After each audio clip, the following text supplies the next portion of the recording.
Don't go to Southeast Asia with weed. Yeah, just exactly. don't. Just like don't do it. Like just be sober that week. Yeah, I don't know. Exactly. Like or change your plans to a cannabis friendly country. go to Portugal or Uruguay. Exactly. Well, speaking of expansion, y'all aren't just a Florida state. Y'all have Pennsylvania. Yeah. I mean, obviously a little bit more progressive, but also very rural. And Texas. Y'all really and are adding Michigan. Yeah. Y'all have really tackled some. Y'all kind of like grabbed the bull and said, "Fuck it, let's make it hard on ourselves." Absolutely. Yeah, and it's a little bit. Some cases are a bet on the future, or very like Texas is a good example. Texas, it's the second largest state in the union, and there's a lot of cannabis consumer there, but the regulatory side is very tight. It's basically only CBD, very low levels of THC, and the conditions that you have to have, the medical conditions, is basically you almost need to be dying. So there's not a market. There's not a market yet, but it will happen. And when that happens, we're going to have that license there ready to kick ass, So Pennsylvania is an interesting state because we got a license there just for retail. So you go to a Fluent dispensary in Pennsylvania. We have 2 dispensaries there. And it's Fluent dispensaries, all our customer service, and something that we have put a lot of effort to kind of stand out from. But all the products that you see there are basically going to a dispensary here in Nevada. It's like from local growers and local brands. And so it's not vertical. So it's more like we stand more as a customer service brand than a product brand there. In Michigan, it's only wholesale. We just cultivate just there white label? And just white label it. So to be honest, Florida, it is the cash main, cow. It's a cash cow, it's the main focus. And Pennsylvania is extremely exciting as well. We do our 2 dispensaries there do great, but there's something about being able to grow the product and sell it and create your own brand that, at least for me, that I'm a branding person, that's what I do. I create brands and stuff. That's what I want to do. Can you make us a logo? Yeah, I can. We don't have one. It's just a picture of me and my co-host. I can make you a logo for sure. I love doing logos. Yeah, we're poor, but we try hard. Yeah. What's it called? Okay, so we have a couple questions for you. All right. What's your way of getting high? I like joints, to be honest. That's my favorite, way of getting high. I'm a. You like classic, flower, and you just want to. I like do flower. you roast the whole bone by yourself, or do you? Yeah. Do you usually enlist help? No. I take it to the dome. Yeah, I do my stuff myself. Sometimes I add a little bit of enhancement to the pre-rolls. Like a little bit of. Are you talking about wax? Or are you talking wax, about diamonds, crumble. I love to just hydrocodone syrup. Yeah, exactly. So that's me. So that's usually my go-to. I try other stuff. Edibles, it's always good, but I need a right timing for edibles. Like smoking a joint, I can do it every time, any day, any in the mornings, at night. Give me one, I'll handle it. But edibles, it's like I need to kind of prepare. Yeah, and the edible game, it's come a long way as well. And this kind of leads me into my next question. What is the market saying? Like, so a lot of our listeners, a lot of our followers are either cannabis or foodies in Colorado. Yeah. We're picking your brain about Florida. We know that y'all wear jorts and, crazy shit like that, wrestle gators. And what's y'all's weed vibe? Are y'all a flower community or it's wax? very, like, if you see the trends of Florida compared to other markets, they're very similar. Flower is still king. Are the edibles big there? Because I feel like the older community, that was like a big turnoff, was that I don't want to smoke weed. That was the thing growing up, was like, don't smoke dope. So now that you can eat it and the fucking looks like a Werther's. Edibles are highly successful. It's one of our best selling products. We just launched it a year ago when it was like allowed by the state. So edibles is still there. It's just and we're now very coming around. It's just now, okay. And cards are being very popular. We're very popular in Florida between other MMTCs that we have the best cards, the highest potency ones. We have cards at 90%. So, even though we try to educate consumers and customers that potency is not the only thing you should be looking for. Dude, is that not the worst? That everyone's like, give me the highest octane you got. But you can tell the market at least, you have to meet halfway. So, they're looking for the highest potency, and we try to give them what they're looking for, but try to explain, hey, but look at this terpene profile. Look how all the other things that you can actually take from it, and not just the potency. So it's interesting. But that's it.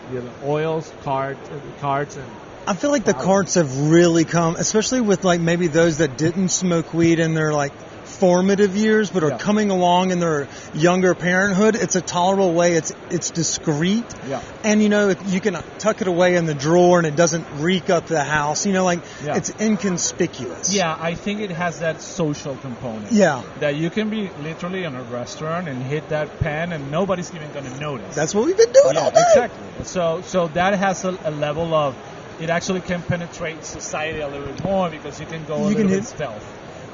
Which is something that I love that flower definitely not. Like, no, it's loud as shit. If anything, right now, everybody will turn around right now and see like what. Even if like we're in the middle of MJBiz, it will be kind of weird, Yeah, and that let's test it. If I wasn't going to get kicked out for 2 more, yeah.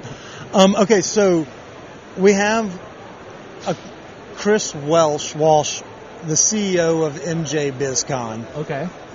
Mentioned today that he could see 4 states going some sort of legalized in the next year. Yeah. As a team that is a proprietary, like progressive team that's getting their foot in what could be up and coming, what do you see on the horizon, and what states are y'all kind of thinking would be not only opportunistic but also sooner than later?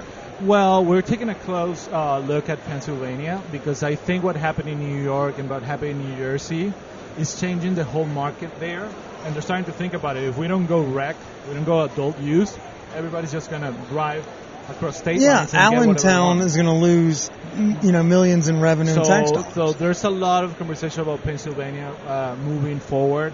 It's a very interesting state, a difficult state to understand because they're medical, and in some aspects, it's very rural, minus 2 spots. The Department of Health is very difficult to understand. The rules are very weird.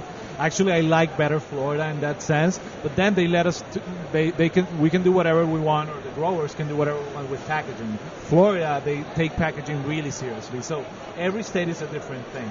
I hope Florida will be on that list, but I think it's going to take a little bit more time.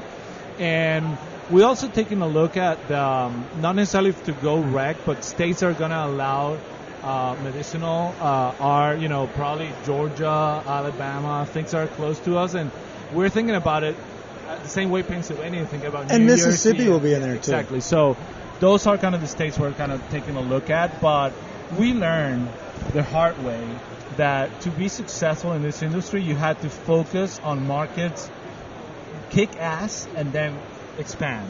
Like the other way of just acquiring licenses and figuring out how to do all these different business in different states, it's kind of crazy. It's like it's not the way to go.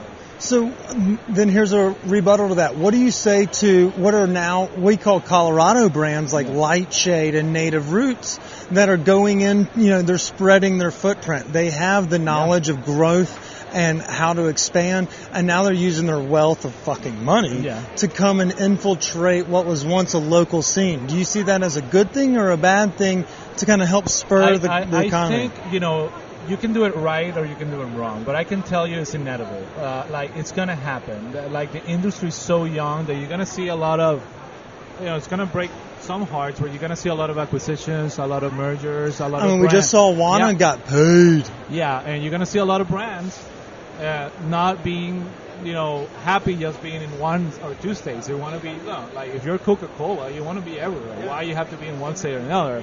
So you're going to see all these big brands, and we're seeing that in Florida happening. It's interesting, trying to find partners to have their brands there. So, you have, for example, in our case, we have Smokies. That is this brand, edible brand from Oregon, very popular in Oregon. We also have operations in California, in Oklahoma, and we brought them. They gave us kind of the know-how on how to make their edibles, and we partnered with them as a brand, and we released as a co-branding effort, and it's been highly successful. They're extremely happy. We're extremely happy, and people are, watching other brands that are not necessarily Fluent at the store, which is good. You want a little bit of variety. And one thing I like to see is that collaboration, rather than trying to be like the capitalistic motive like you see in so many other industries. And we see it in Colorado where cannabis companies will work with one another, talk with one another, show one another what they're doing that's successful. And so seeing that, and you see it in the beer and the wine, but it's great to see that transcend, across the fucking country. Yeah. So, I like to believe that maybe, we can fend them off. Yeah, it's good. It's going to be, I think eventually Florida will benefit from breaking the vertical integration, so you can allow more different levels of integration, because right now you have to have deep pockets if you want to play in Florida. So that's good. That helps the industry thrive.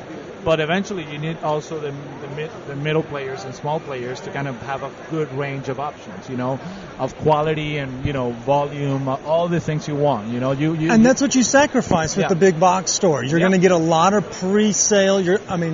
There's a specific company out there that uses other people weed and it's not great and, whatever, but and then you go home and you're like, I have beasters. Sometimes we forget, even in the industry, that at the end of it, we're growing a plant. This is a plant that it needs to grow. You need to wait for it. It has a whole nature process, and so escalating production is a challenge. When you have 2 or 3 dispensaries, that's okay. We have 27, and we're not even the number 5 on this. So True Leaf has 100 dispensaries. So when you do that, you have to escalate production, and usually what you mentioned, you sacrifice quality. So we understood that right away, and what we did was, okay, we need to satisfy both things. We need to have the ability to escalate, understanding that we can have standard quality, not premium quality, but we can also, grow some meet great the standards of whatever. And maybe it's not going to be available widely, but people are going to be loving that exclusivity. Exclusive, yeah. There's such a thing as scarcity marketing, and the cannabis industry is actually real. A lot of companies like Supreme is a good example. They create they make 100 t-shirts and then say we're not making any more, and then people are paying $2,000 for a t-shirt. That's scarcity marketing. That's just deciding to just have this amount. Shout out to the Grateful Dead shirt that just was supposed to sell for $300 from 1972, sold for like 36 grand. Exactly. So that happens, but in cannabis, actually, sometimes you have a small batch, and people will love to get it. So you have to, let me understand that this is going to be priced a little bit more than the other one, And people love it. We understood really early when we had flower that there's a market that can pay in Florida $70 for an acre, and there's a market that can pay $25. Yeah. And believe me, the quality of those two options are going to be extremely different. But, there's some people that don't care. They just want the $25 cart and out the door, Yeah, absolutely. Man, I love it. I'm glad we were able to talk business, because I wanted to know what it's like on the other side of the country. I'm originally from the South, and we're navigating the pitfalls of Mississippi. Nice. Before we go, I want to ask you a couple questions that we ask a couple of our guests, but one specific. What are you doing this weekend? What are you most excited about partying tonight? Well, I'm excited that tonight is a Grasslands party, and we're sponsoring it. So we're going to be there giving T-shirts of our most successful brand in Florida. It's called Moods. It's an oil brand that I don't know even how people love it so much. It's such a popular product, and a little bit is about the marketing and all the brand that we created around it.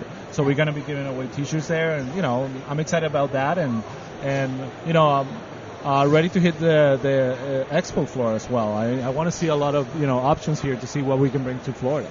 Hey, hell yeah. Well, I won't keep you much longer. Before we go, I want to give a quick shout out to Sean, Maddie, Ricardo, and the whole team at the Grasslands Agency for helping us get together, but also for putting on a hell of an event tonight. Yeah. It's going to be great. I love them. All right, before we go, we like to ask 2 questions for all our guests. All right. It's sponsored by the Seed & Smith Dart Pen. It's my favorite way to get high. You're going to smoke on it after we get off this episode. The first question is the Stolen Appetit question of the week. Let's say you had a long day, fucking sales meetings, fucking stare in front of computers, whatever it may have been. I've been there, yeah. You just want to get home, smoke a joint, and eat blank on the couch. Anything, what is always in the fridge, what's always in the pantry, what's your jam late night go-to snack? You know, one thing I love to do when a late night snack is actually very European, but I love it. It's just Parmesan cheese and prosciutto. You know, Just wrap it together? No, like Shredded? no, a little bit of Parmesan like Yeah. squares and just prosciutto, and I eat it together. Probably maybe a beer or something. I don't drink Late too much night wine. charcuterie? Yeah, yeah. But I love that. I You mentioned love that you. it was like.